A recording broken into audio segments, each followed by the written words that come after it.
architecture, etc. Grabe yung ancient Greek civilization. They were really at the top, no? And then ginaya lang sila ng so nice. Now, yesterday nag-attend ako ng lecture, di ba? He's Prof. Mike. Dati siyang professor sa Oxford University. Graduate din siya ng Oxford, like me. Simple flex, joke. Graduate din siya ng Oxford. Tapos, siya yung resident historian sa Vikings cruise ship. Ibig sabihin, nagtuturo siya lecture about sa destination or places na pupuntahan. And lagi ako nag-attend ng lecture niya. Tapos sabi niya na, di ba yung ancient Greek, sila nagpauso nung maraming bagay like philosophy, dito galing sila Socrates, wala akong maalala from yesterday.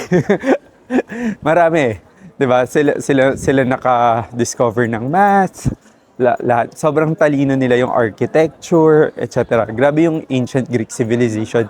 They were really at the top, no?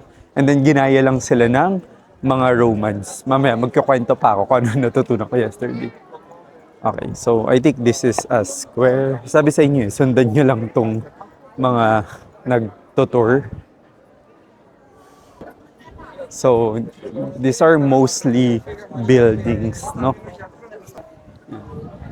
And then there are a lot of shops, which is naghahanap ako ng mga local linens. Kasi maganda yung linens nila, like this. Wait, tingnan natin dito. Mga ganito. Para pagdating ko sa Santorini. This is $49.90. It's actually okay. I just don't know with the quality. Or may ganitong color.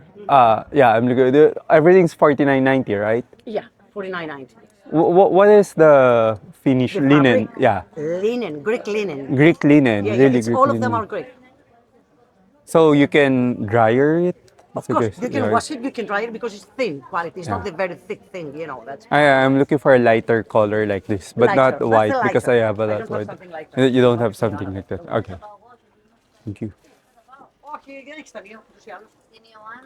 Okay, check. The shorts. Looks good. $24.90. It's the style. Balikan ko mamaya nang hindi nag-vlog. So, ikot muna tayo.